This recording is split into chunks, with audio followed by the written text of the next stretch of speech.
This is chapter 15.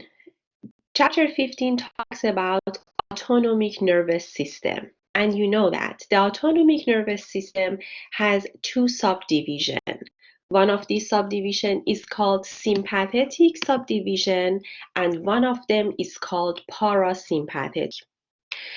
We call sympathetic nervous system fight or flight, and the parasympathetic calls rest and digest. And in this chapter, I want to talk about these two divisions and how we can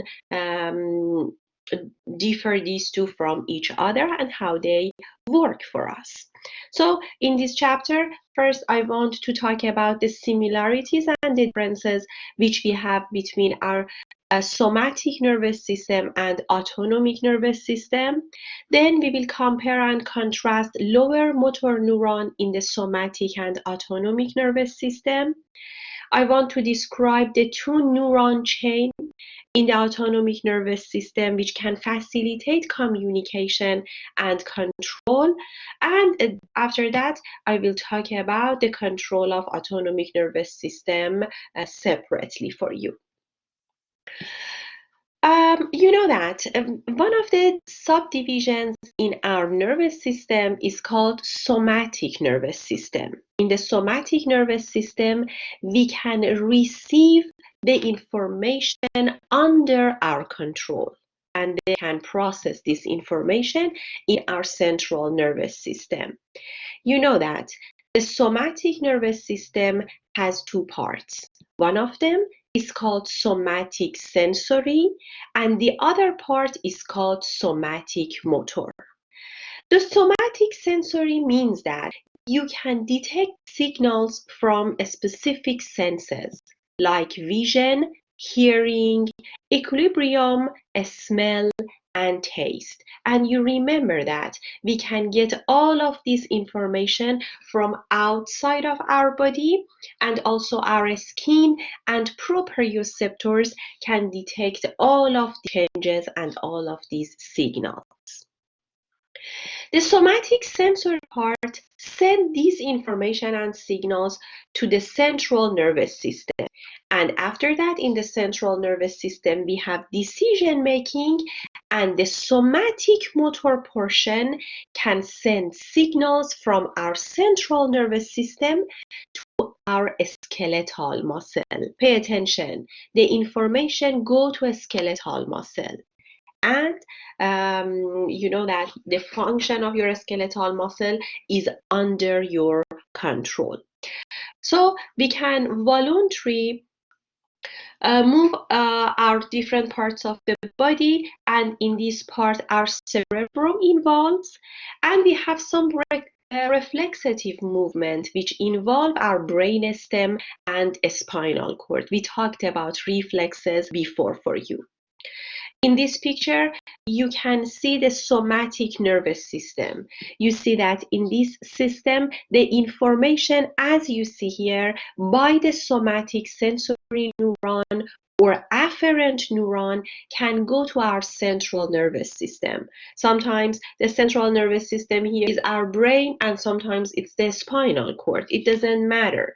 The information go there, and this stimulation are the stimulation which we can detect them from our five senses, our skin, and our proprioceptors. And then in the central nervous system, the integration take place, and the command move by the efferent neuron or motor neuron to the effector organ. And the effector organ here is the skeletal muscle. And this nerve fiber, this neuron, is called somatic motor neuron. In both parts, we can control the function. If you don't want to burn your finger, you can take your finger away of candle. If you don't want to hear anything, you can close your ear. If you don't want to see anything, you can close your eyes. And when the information go to your skeletal muscle, although we have some reflexes here, but you can control it. But the other subdivision which we have in our body is called autonomic nervous system. The autonomic nervous system, or ANS, is called autonomic motor or visceral motor system. It can process some information, some signals below our conscious level. Right now, you're sitting and watching this video, but you don't know what happened inside your body. You don't know some of your chemoreceptors, some of your baroreceptors can check your blood pressure, the amount of oxygen in your blood, the amount of carbon dioxide in your blood. You don't know about them. You don't know how your body right now can adjust your cardiac output, how your body right now start digesting your food or start making urine in your urinary system. So the autonomic nervous system works on the parts which is below our conscious level. We have some signals which go to our viscera, to the central nervous system, and from the central nervous system we have some command to our cardiac muscle in the heart, a smooth muscle in the wall of our viscera, and our glands. And they respond to visceral sensory input are also located in this part. So in the autonomic nervous system, we can receive information from our viscera.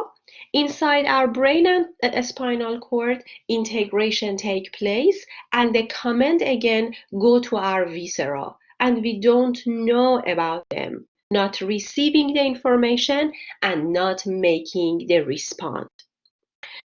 And the function of our autonomic nervous system is maintain our homeostasis. It wants to keep conditions inside our body in the optimal ranges. Look at this picture. In this picture, you can see the autonomic nervous system. In this picture, you see that the information from your lung, for example, or from your trachea can go to your central nervous system by this blue line, which we call it visceral sensory neuron.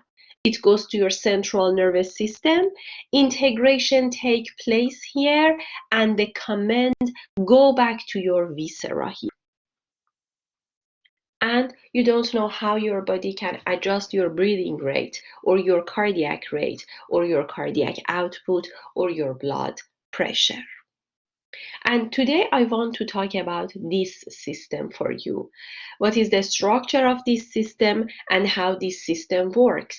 In the previous picture, you only have two colors for the nerves. One of them was blue and one of them was red. Look at here. Here you can see two neurons. One of them is somatic sensory and the other one is the somatic motor neuron. But in the autonomic nervous system, you have three colors. You have one blue, one red, and one green color. Now, I want to talk about what is this structure, what are the differences between somatic and autonomic nervous system. First, I want to review this slide for you. We talked about this video before. You know that, sorry, this picture before. You know that we have afferent and efferent subdivision in our nervous system.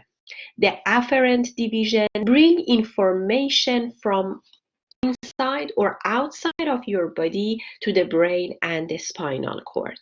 If the information comes from outside, we call it somatic sensory, and if the information comes from inside, we call it visceral sensory.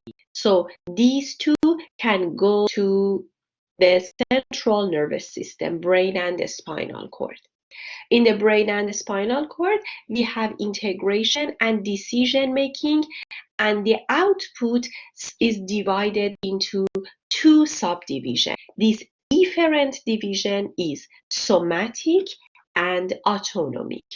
The somatic nervous system can go to a skeletal muscle, and the autonomic nervous system can serve our smooth muscle, cardiac muscle, exocrine and endocrine glands. The autonomic nervous system is divided mainly into two categories: sympathetic and parasympathetic.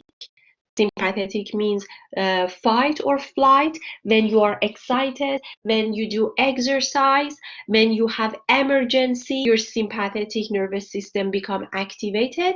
And when you are resting, when you are sleeping, when you are laying down and start doing digestion, it means that your parasympathetic nervous system become stimulated. And we have a small subdivision for autonomic nervous system, which we call enteric nervous system. The enteric nervous system is a separate nervous system which we have it in our digestive system. It's only located in digestive organs, and in ANP2, in digestive system, you will learn about it completely.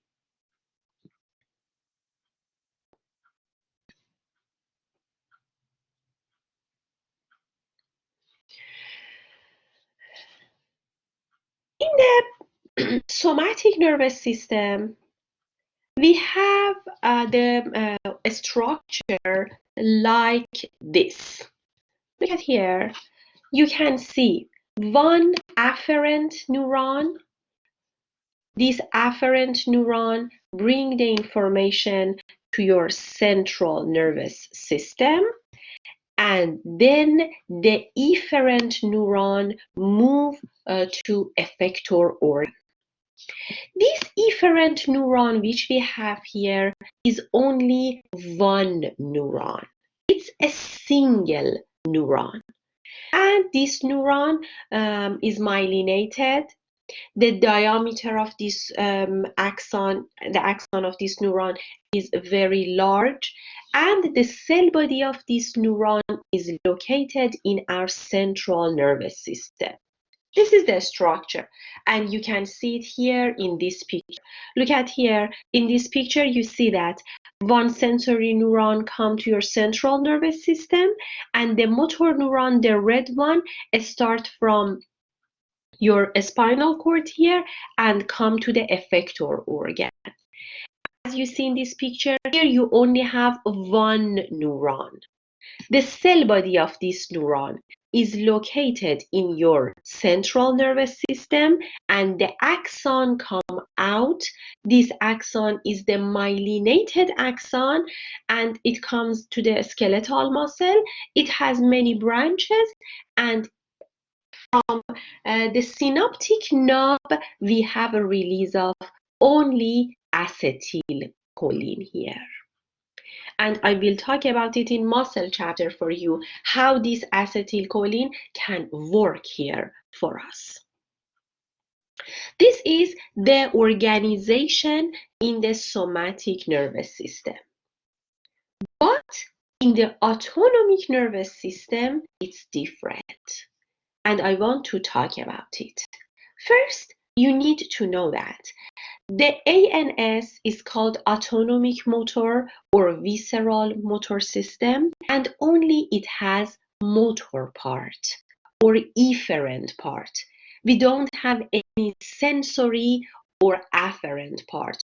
You know that the visceral sensory bring the information to our central nervous system, and then our central nervous system can send its command to our viscera by autonomic nervous system. So it has only motor neuron. Now about this motor neuron. The structure of this motor neuron is a little different. In this picture, you see that this is your central nervous system, and you can see two neurons which come out of your central nervous system. One of them come out of CNS and merge into the ganglia. And the next one start from the ganglia and go to the effector organ. In the somatic nervous system, you only have one neuron which come out from your CNS and go to the effector organ. But here you have a chain of neurons. You have two neurons. One of these neurons, which start from your central nervous system and end in the ganglia, is called periganglionic neuron. And the other one, which start from ganglia and go to the effector organ, is called postganglionic neuron. So we have two neurons here in the autonomic nervous system. So the lower motor neuron of autonomic nervous system has two parts. The first one is called periganglionic neuron. The cell body of this neuron is located in the brainstem or the spinal cord, and the thin myelinated axon project to the ganglia, which we call it autonomic ganglia. And this periganglionic neuron can only release acetylcholine, like the somatic motor neuron. The second neuron is called postganglionic neuron or ganglionic neuron. The cell body is located in the ganglia, and the axon is very thin, unmyelinated, and it goes to cardiac muscle, a smooth muscle, or gland. This axon the axon terminal, can release acetylcholine or norepinephrine. The acetylcholine is inhibitory and the norepinephrine is excitatory neurotransmitter. So, for example, if acetylcholine release on your heart, the heart rate come down, and if norepinephrine release, your heart rate goes up. If acetylcholine release in your lung and your respiratory system, your breathing rate decrease, and if norepinephrine release, your breathing rate goes up. So it depends on the function of that organ. If we want to make excitation, we have release of norepinephrine, and when we want to have inhibition, we have release of acetylcholine. In the next picture, you can see these parts better. This is the lower motor neuron of the autonomic nervous system. You see that here we only have motor neuron. The sensory information comes by visceral sensor, and it's not in this division. You see two neurons here. One of them is this one, and the other one is green. The first one is called periganglionic neuron. As you see here, the cell body of the neuron is in the spinal cord, and the axon is myelinated and thick, and the end of the axon is in the ganglia. And then the second neuron, which we call it postganglionic neuron, start from the ganglia and go to the effector organ. This axon is unmyelinated and it is thinner. First one can only release acetylcholine, while the second one can release acetylcholine or norepinephrine. So, in the autonomic nervous system, you have a chain of neurons. The first one is called preganglionic, and the next one is called postganglionic. But what is the advantage to have these periganglionic and postganglionic? Why it's not only one neuron here? The advantage of this autonomic nervous system to use a chain of 2 neurons instead of 1 neuron in these 2. It allows neuronal convergence and neuronal divergence. What does it mean? Convergence means that multiple periganglionic neurons come and make synapse with only one postganglionic. It means like this. For example, here is 1, 2, and 3. All of them come to one ganglia and only one postganglionic come out. And sometimes we have divergence. We only have one branch which come to our ganglia, and then different branches can go out and can go to different organs. This structure can recall the terminals in the airport or the airport hubs. For example, when you want to travel from Florida to California, you may have a stop in Texas. So in Texas, some of the passengers can go out of the airport and the new passengers can come out inside and go to California. So it means that we have convergence in the Texas airport and we have divergence from Texas airport. This is the meaning of convergence and divergence, and it helps our body to send information to different parts of our body or to see information from different parts of our central nervous system to one location in our body.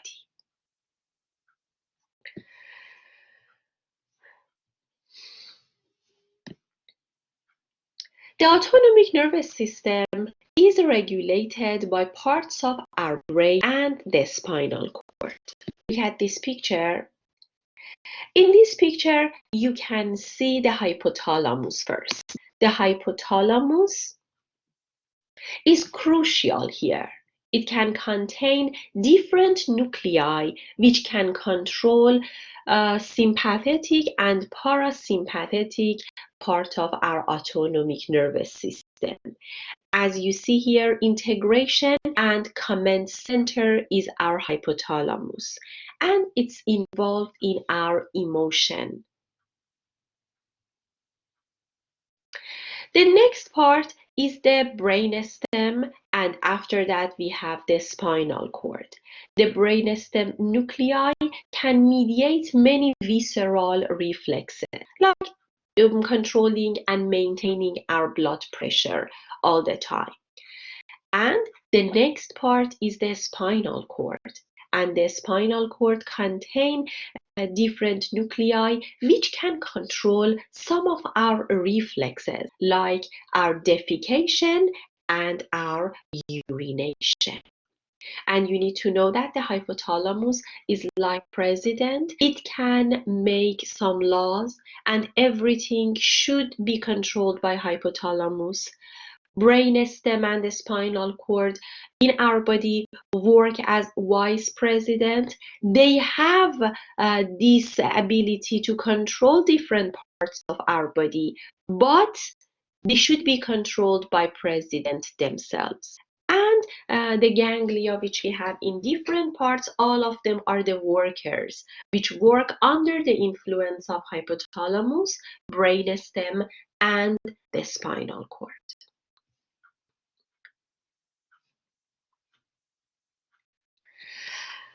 Now, I want to talk about the two subdivisions which we have for autonomic nervous system. Parasympathetic or rest and digest, and sympathetic or fight or flight. You need to know that the parasympathetic division can conserve energy for us. It can work with our nutrient, store the nutrient in our body. And the sympathetic division is fight or flight. And we have 3E for sympathetic division: exercise, excitement, and emergency. During these three conditions, our sympathetic activation become more and more. In this slide, you can see some differences between sympathetic and parasympathetic division. And I want to talk about this slide on this picture, then I go back to this again for you. Look at here. In this part, you have parasympathetic, and in this part, you have sympathetic division. First, about the origin. The origin of parasympathetic is craniosacral. It means that the nerves which come out of the cranial part and sacral part may have parasympathetic fibers.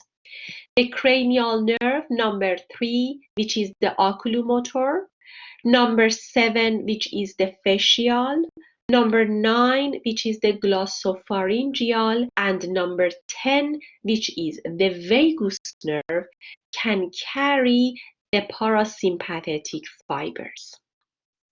And in the cervical part, in the thoracic part, and lumbar part, we don't have any parasympathetic fibers. And we can see parasympathetic fibers in the sacral part of our spinal cord. So because of that, we call it craniosacral.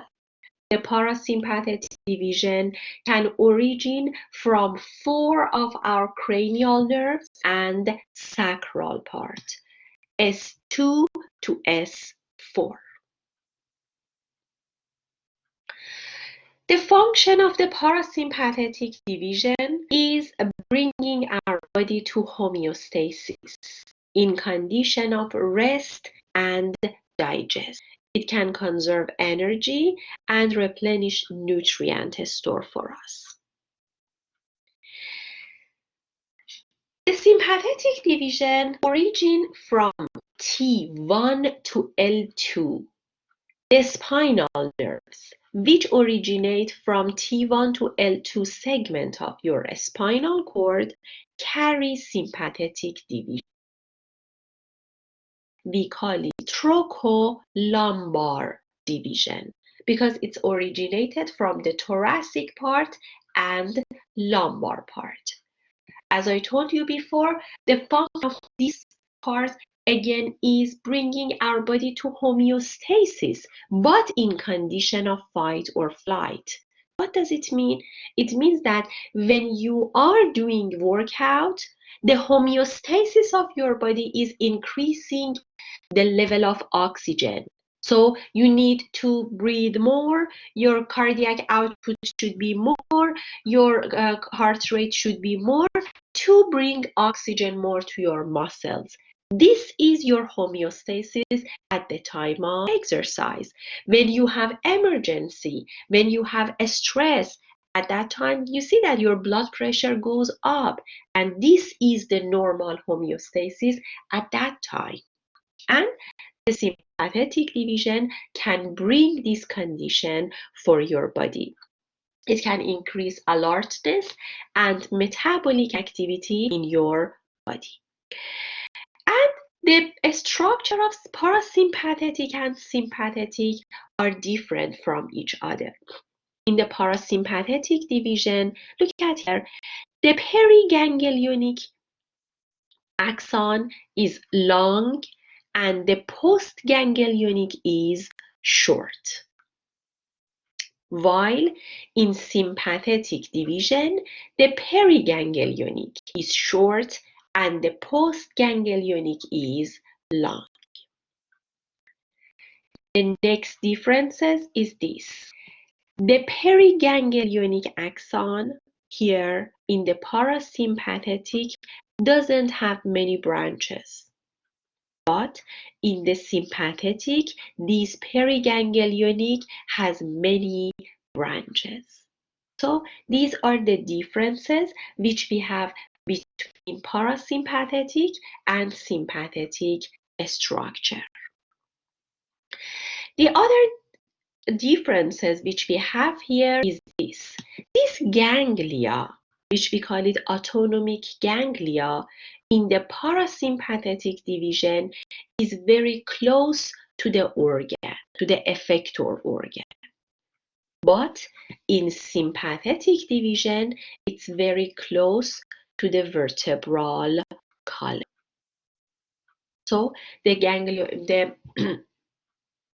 autonomic ganglia in the parasympathetic division is close to the organ, and in the sympathetic division, it's close to the spinal cord and vertebral column.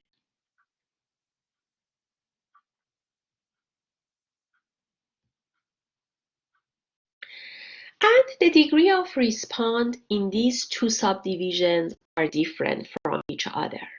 The parasympathetic activity is fairly localized. We have long periganglionic with limited branches can influence only one or few effector at the same time, while the sympathetic activity often facilitates mass activation. We have short periganglionic axon with many branches which can simultaneously influence several effectors. When you are afraid of something, your heart rate, your blood pressure, your respiratory rate, all of them goes up. This is the meaning of mass activation. It means that your heart, your lung, your diaphragm, and most parts which work with them and your blood vessels become active, and all of your these different functions goes up. And also, we have secretion of epinephrine and norepinephrine from one of the endocrine glands in our body. This endocrine gland is called adrenal gland, and from the adrenal medulla, or the middle part of the adrenal gland, we have release of these two hormones, and these two hormones can help our sympathetic nervous system to become more and more active. And sometimes only one effector in the sympathetic activity become engaged. For example, sympathetic activity can help dilation of your pupil in the low light. Only the pupil works here. Your heart rate, your cardiac output, your blood pressure doesn't change. It doesn't mean that all the times we have mass activation. Sometimes only one organ become stimulated here. So right now you know about these different subdivisions and their structure and characteristic. Now I want to talk specifically about parasympathetic, this part, and next time I will talk about sympathetic for you. The parasympathetic division is called rest and digest. It can maintain homeostasis at rest.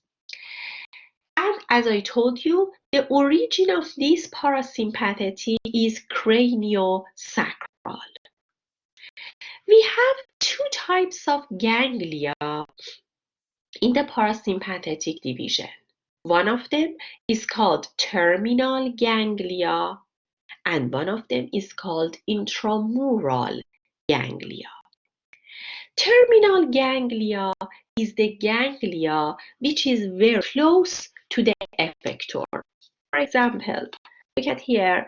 For example, here I have heart,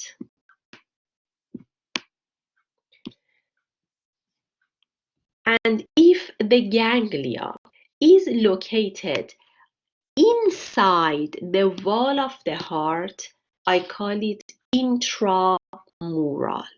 But if the ganglia is out of the heart, but it's close to the heart, I call it terminal. So terminal is very close to the effector, but intramural is located within the wall of that organ. Look at here. In this picture, you can see the parasympathetic nervous system. You can see that this system starts from the cranial part and the sacral. You don't have any fibers from cervical, thoracic, and lumbar part. Because of that, we call it craniosacral.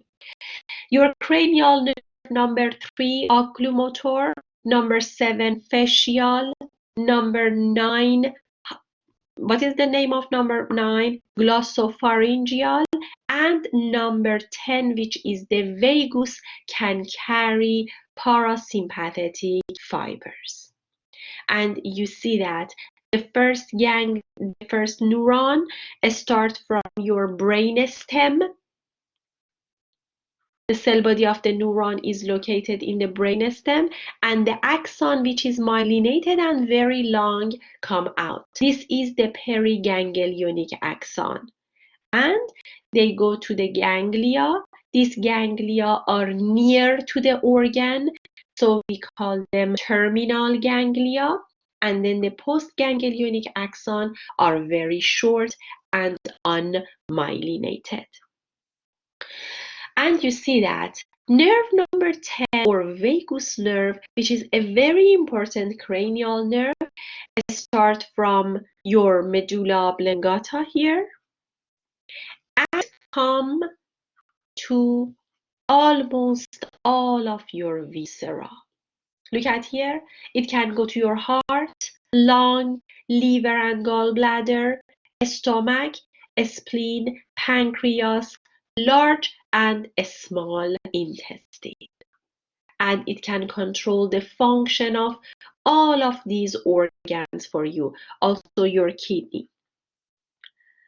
So this is the cranial part. And the sacral part, you see that it goes mostly to the organs which are located in your pelvic cavity, like the urinary system and the reproductive system. So this is the parasympathetic division. The cranial component of this parasympathetic division are carried by oculomotor, facial, glossopharyngeal, and vagus nerve. And the periganglionic axon are located in the midbrain for oculomotor nerve, and the axon itself can extend to ciliary ganglia, and then the postganglionic axon control the ciliary muscle in your eye to focus the lens, and also pupil constriction when we have light. The facial nerve, or nerve number 7, can carry parasympathetic axon. The periganglionic axon are located in the pons, and they go to 2 ganglia. One of them is trigopalatine, and one of them is submandibular ganglia. And the postganglionic axon can go to the lacrimal gland, which make tear, and also they can go to the submandibular salivary gland and make salivation. The glossopharyngeal nerve, or nerve number 9, carry parasympathetic fibers. The periganglionic axon are located in medulla oblongata, and then it comes to otic ganglia near the ear, and then from there it can go to the parotid salivary gland. And nerve number 10, which is vagus nerve, and this is the most important cranial nerve. The periganglionic axon from the cell bodies in the medulla project extensively to a variety of ganglia in the thorax and in the abdomen, which I told you. And the function of this nerve is controlling the function of heart rate, the bronchiole, the lung, the digestive secretion, and also the storage of carbohydrate in your body. And the sacral part is called pelvic splanchnic nerve. The periganglionic axon from cell bodies in the lateral gray region. You know what is the meaning of lateral gray region? Lateral gray horn, actually, of sacral number 2 to sacral number 4 project to ganglionic neuron in terminal or intramural ganglia. This pelvic splanchnic nerve can make the plexus. One of them is called superior and one of them is called inferior hypogastric plexus, and I will show you the plexus in the next picture. And they can go to the abdominal and pelvic receptors. Their effects include a smooth muscle contraction, increased secretion in the urinary and digestive system, and this part is important at the time of sexual stimulation. It can make erection of penis and clitoris at the time of sexual stimulation. And in this picture, you can see these different parts and overview. You see that this is the oculomotor nerve, which, as you see here, can go to the muscles of the eye and the lacrimal gland. You can see facial nerve here. You can see the glossopharyngeal and then vagus.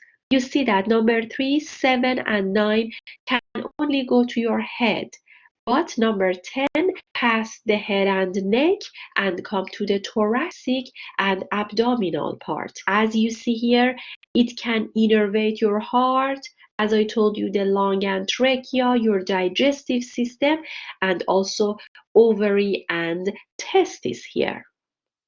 And the next part, which is the sacral or pelvic splanchnic nerve, can make a plexus. You know the meaning of plexus. Plexus means that some nerves come out, join together, and then the new nerves go out of them. They can innervate the last part of your digestive system, also the bladder, and the genital system, the clitoris in female and penis in male. And also it can control the function of the uterus and vagina. So this is the parasympathetic pathway. Right now, you know the organization of the neuron. You know that the ganglionic is long and the postganglionic is short, and the ganglia are maybe terminal, which are near the organ, or intramural, which means in the wall of the organ. And almost all of them are intramural except these 3, which are terminal. And they can only release acetylcholine here in this part. And here they can release acetylcholine or norepinephrine. Okay, I will stop here and I continue the sympathetic part for you next time.